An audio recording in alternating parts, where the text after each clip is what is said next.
जिसको बोलते हैं दलितों के मसलिया आवाज, उन्होंने कहीं जाना है तो उनसे उनको अनुरोध करूंगा वो भी आए और अपना समर्थन और सहयोग दे। धन्यवाद।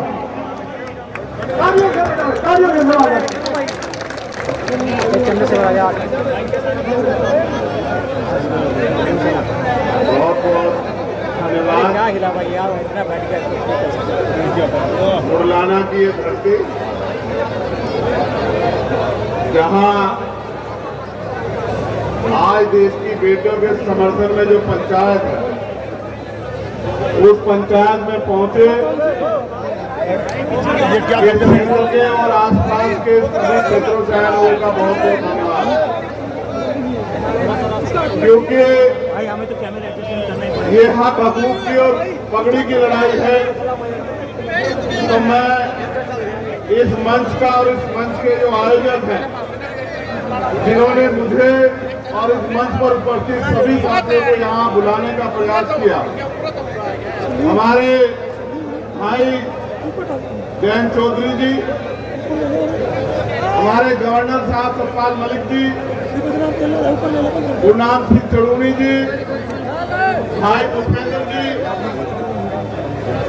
भाई सतपाल मलिक जी, सतपाल चौधरी जी और कमल बराड़ा जी जो हमारे साथ चल के आए, हमारी बहन सुमन हुड्डा जी जो आज इस मंच की शोभा बढ़ा रहे हैं, और हमारे ओलंपियन भाई बजरंग पुनिया जो यहाँ हमारे बीच उपस्थित हैं। क्योंकि मुझे जाना है, मेरे पास आजमगढ़ में एक प्रोग्राम है, मगर मेरी दिली इच्छा थी कि जहां अन्याय के खिलाफ बिगुल बजेगा मैं उस लड़ाई को मजबूत करने के लिए आऊंगा। तो मैं आप यहाँ सबको नमस्कार करता हूं, जय भीम करता हूं। इसलिए करता हूं कि जहां एक तरफ देश की केंद्र की सरकार और जहां सभी प्रदेशों में भारतीय जनता पार्टी की सरकार है, वो इस अन्याय के समर्थन में खड़ी है, वही इस देश की किसान कमेरी कौम जो हमेशा से अन्याय के, चाहे वो अंग्रेजों का अन्याय हो या किसी और का अन्याय हो, जिन्होंने हमेशा मुकाबला किया, उन कौमों ने फिर मान सम्मान और पगड़ी की लड़ाई में आवाज दी है। उस लड़ाई को मजबूत करने की जिम्मेदारी हम सब की है। मैं यहाँ मंच पर और मंच के सामने आसपास के माहौल को भी देख रहा हूँ। बहुत गुस्सा है लोगों के अंदर, बहुत तकलीफ है लोगों के अंदर। अगर आज ऐलान हो जाए तो दिल्ली में बैठे बादशाह को ये खबर लग जाएगी कि कुछ ही घंटों में जो है सारे बॉर्डर सील करने पड़ेंगे। ये ताकत है किसान कमेरों की। लेकिन सवाल यह है कि आज मुकाबला किससे है और आज हालात क्या है, इसको भी समझना और देखना पड़ेगा। अगर मुकाबला उन लोगों से होता जिनमें चरित्र है, जिनका जमीर जिंदा है, जिनके अंदर इंसानियत है, तो मुझे लगता है उनसे मुकाबला करने के लिए पहलवान काफी थे।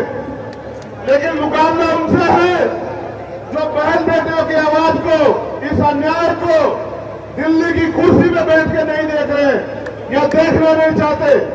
मैं उनको ताकतवर मानता हूं और नारी में ये मानता हूं कि उनके नेतृत्व में देश की बहन बेटियां सुरक्षित हैं।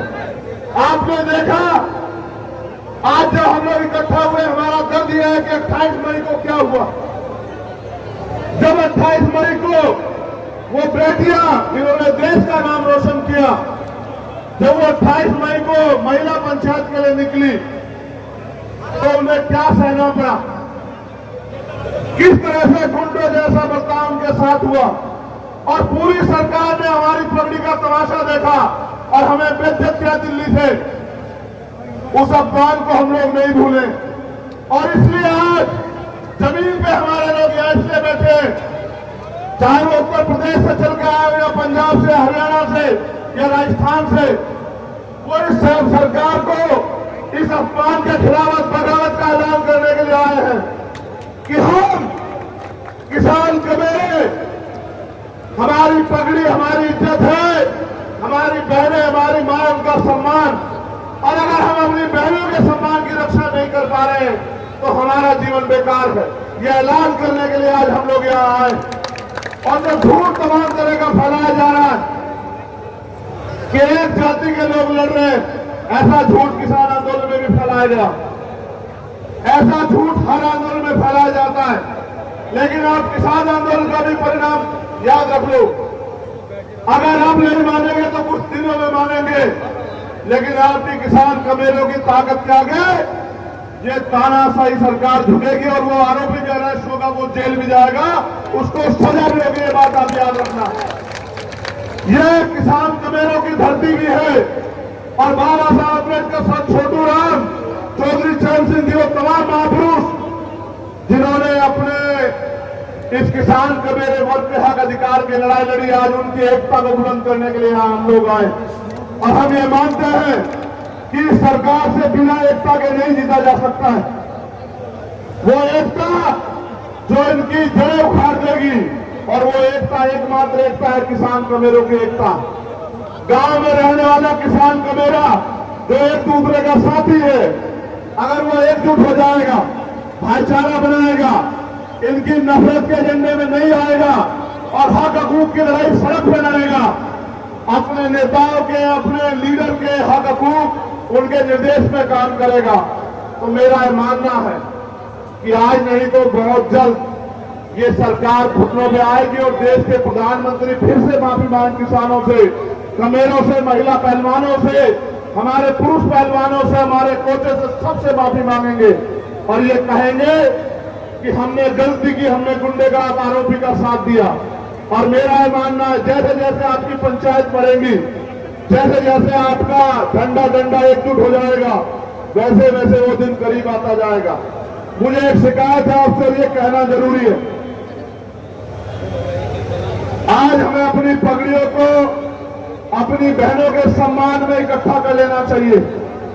जब बात आन पे आ जाए, जब बात इज्जत पे आ जाए, तो फिर हमें अपने नाक को नहीं देखना चाहिए, अपनी पगड़ी को नहीं देखना चाहिए। हमारी पगड़ी, हमारी बहनें, हमारा गौरव, हमारा सम्मान।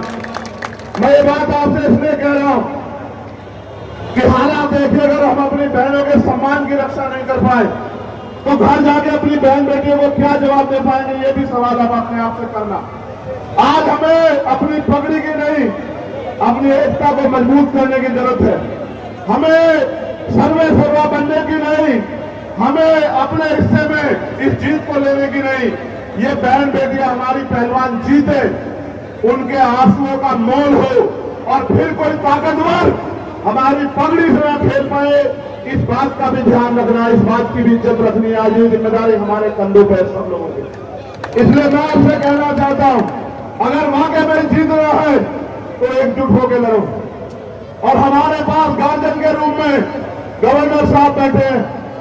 2-3 मसले जो उन्होंने उठा रखे हैं, चाहे वो पुलवामा का हो या किसानों के लिए एमएसपी की गारंटी का हो या मजदूरों के लिए न्यूनतम वेतन का हो, वो तभी कामयाब हो पाएगा जब हम इकट्ठे होकर इस लड़ाई को लड़ेंगे। वरना टुकड़ों में बच के हम कभी जीत नहीं सकते हैं। मैं आपको अपने समाज की तरफ से, किसान कमेरे समाज की तरफ से गारंटी देता हूं कि जहां इस सम्मान की लड़ाई में बजरंग यहां बैठे हैं, आप पूछ लो, जिस दिन से हम लोग लड़ना हमने शुरुआत किया था, एक दिन मुझसे गलती हुई क्योंकि हमारे लोगों ने झारखंड में सभा रखी हुई थी। मैं ऐलान करके कह रहा हूं, देश के प्रधानमंत्री जी सुनेंगे, अगर उस दिन मैं वहां होता, मैं बहुत दुखी हूं इस बात से। मैंने कहा झारखंड के मंच पर जब मैंने सुना, तो किसी ताकतवर को मैं अपनी बहनों के सम्मान से नहीं खेलने देता। उस दिन जो हुआ वहां मुझे उस बात की पीस जीवन के आखिरी क्षण तक रहेगी कि किस तरह खून के आंसू इन लोगों ने रोए। लेकिन उसका बदला लेना, उसका एकमात्र कारण, इस तरीका यही है कि हमें उस किसान कमेरे की आवाज को मजबूत करना है। और मैं आपसे कहना चाहता हूं, हमारे खास के लोगों से मैंने कहा कि इकट्ठे होकर लड़ो, इकट्ठे होकर। अगर फिर दोहरा रहा हूं, मुकाबला ईमानदार लोगों से होता तो पहलवान बहुत है, और मुकाबला अगर गुंडों से, मवालियों से, तानाशाह से है, तो इतिहास गवाह भारत का कि जिन्होंने अंग्रेजों के दांत खट्टे किए वो इस सरकार के दांत भी खट्टे करके दिखाएंगे, इनकी तानाशाही के दांत भी खट्टे करके दिखाएंगे। और एक पंचायत की घोषणा हुई तो आपने देखा कि उनकी पंचायत कैंसिल होगी। जिस दिन आपने ऐलान कर दिया कि इकट्ठे होकर दिल्ली की तरफ चलेंगे, उस दिन वो पुलिस गिरफ्तार करके उसको जेल भी भेज देगी। आप मेरी बात को याद रखना। बस मैं आपसे ये कहने के लिए आया हूं, और यहां जो हमारे सम्मानित नेता हैं भीमार्मी आजाद समाज पार्टी के, उनसे भी कहना चाहता हूं, ये हक हकूक की लड़ाई है। मैं आपसे कह रहा हूं, बुलावा नहीं भेजा जाएगा। कोई पंचायत हो, तन मन धन से और इतनी ताकत से लड़ना की प्रयास आपको याद रखे कि आपने बहनों के सम्मान की रक्षा करी। और जहां आवाज देगी पंचायत, फिर कह रहा हूं, इकट्ठे रहना, एकजुट रहना, बंद मुट्ठी रहना। जहां आवाज देगी, जहां किसान कमेरों की आवाज पे पसीना बहेगा, मैं आपसे वादा करता हूं कि अपने खून के एक बूंद बहनों के सम्मान में हम लोग देने का काम करेंगे। और अगर आप पंचायत ऐलान करते कि खींच के लाना है, मीडिया के लोग सुन लेना, तो इतना दम भी रखता है कि खींच के भी लेके आएंगे। इस बात को भी आज याद रखें, क्योंकि संविधान को मानते हैं, कानून को मानते हैं, इसलिए चुप है। अगर संविधान कानून को ना मानते, किसी को इतनी इजाजत नहीं देते कि हमारी पकड़ी से खेल ले। वो बहनें हमारा गौरव थी, है और रहेगी। और उनकी तरफ, उनके सम्मान पे आग उठाने वाले याद रखें, सत्ता के दम पे ताकतवर हो, तुमसे सत्ता भी छीन लेंगे, तुम्हारा घमंड भी छीन लेंगे। याद रखना। बहुत बहुत धन्यवाद। जय जवान, जय किसान। हमारी एकता जिंदाबाद, किसान का मेरा जिंदाबाद।